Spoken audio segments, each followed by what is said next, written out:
take the time. You're on a mission now. Ooh, bye bye love, 'cause you don't know what my dreams are like. Les amis, ceci est véridique. C'est une malédiction. Quand je vous dis que c'est une malédiction...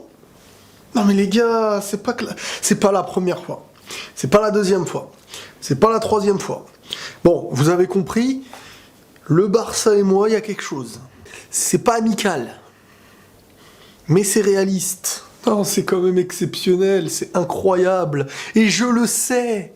À chaque fois, je le sais. Le Barça, quand je les regarde pas, il va se passer des choses contre eux. Dès que je vais allumer, j'ai la conscience de ce qu'il va se passer.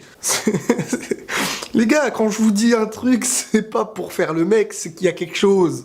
J'ai des yeux bizarres. Je dois avoir un Sharingan maléfique. Je sais pas ce qui se passe. Mais voilà, encore une fois. Tu lances la deuxième mi-temps et blabla. Voilà, les gens, mais n'importe quoi, ils vont jamais gagner. Ils ont gagné plus que ce que j'espérais même. Imaginez le truc. Bon, j'y suis pour rien, encore une fois, je le sais bien, mais je dois sentir et être attiré par la mauvaise onde qui attire la défaite ou la victoire, je veux dire. Je comprends plus rien. Bref, on va quand même un peu parler du match du Barça. Ou je dirais, du match de Messi.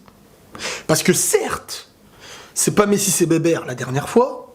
Certes, c'est pas Bébert, c'est Messi aujourd'hui. Hein ? Vous connaissez pas Bébert, donc ça sert à rien de faire un jugement en mode tu te dis, non mais tu le connais pas, donc...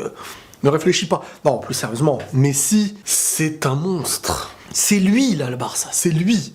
C'est lui qui fait en sorte que ses joueurs vont être en forme ou pas. Parce que s'il fait pas ce qu'il fait dans ce match-là, ce qu'il fait là, c'est incroyable. 3 buts, 1 passe D. Allez hop, ça, dans PES, tu le fais, ça. Dans PES 6, tu le fais. Dans la vraie vie, c'est trop.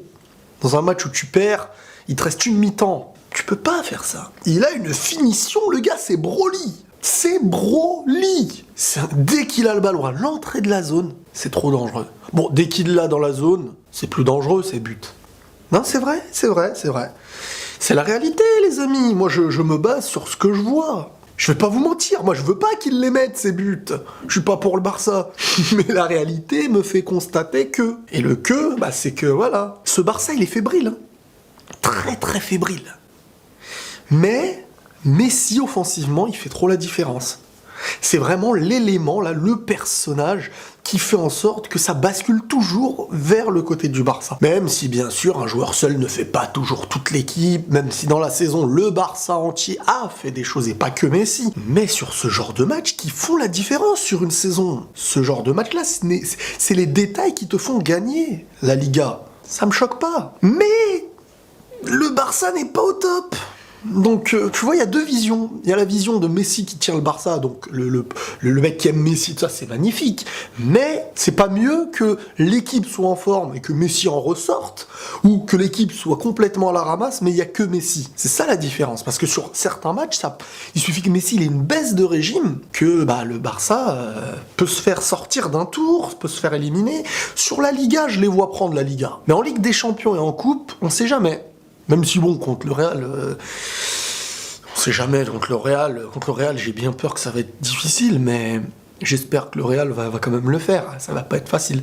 Bref, concernant la Ligue des Champions, le match retour va être très intéressant. Et Messi, il annonce la couleur, parce que si ce match-là, ils le perdent, il reste la Coupe du Roi, si contre le Real, ils étaient dans une forme qui n'était pas au top et qu'ils perdent, ils partent amoindris mentalement contre Lyon. Enfin, même si Lyon, c'est pas la semaine d'après. Mais bon, bref, il partirait quand même avec des défaites dans le dos.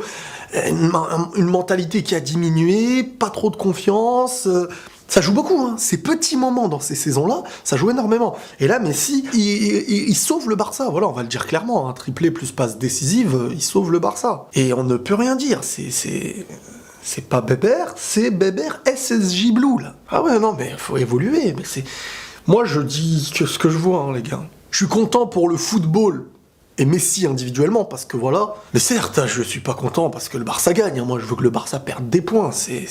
Et encore une fois, toutes personnes qui viendront dire « Riles, t'es pas objectif parce que tu veux que le Barça perde. » Ben non, au contraire. Je suis objectif, je veux que le Barça perde. Mais je jugerai ce qui se fait. Sans mentir en disant « Non, c'est pas vrai, vu que je les aime pas, je trouve que Messi est nul. » Non, attention les gars. Bravo Messi. Bravo Messi. On ne peut que aimer le beau joueur de football qu'il est. C'est la réalité. J'étais obligé d'en parler. Surtout avec l'anecdote du prono encore de Twitter que j'ai fait. J'étais presque sûr, hein. Je vous promets que quand je lance un match du Barça qui est en train de perdre, je suis presque sûr qu'ils vont remonter à chaque fois. Quand je lance pas, je suis presque sûr qu'ils vont pas remonter. C'est bizarre, hein. Donc, je sais pas, faudra me donner des explications, les amis, parce que là, ça fait trop, là. Faites attention à ceux qui répondent ironiquement quand je fais des trucs comme ça, parce que je vais vous afficher en début de vidéo maintenant. Bon, après, peut-être ça vous fera une petite publicité, je sais que vous aimez bien ça. C'est amical. Bref, bon week-end à tous. Tout à l'heure, normalement, il y aura une petite vidéo aussi sur la chaîne. Allez, prenez tous soin de vous, et la paix sur vous.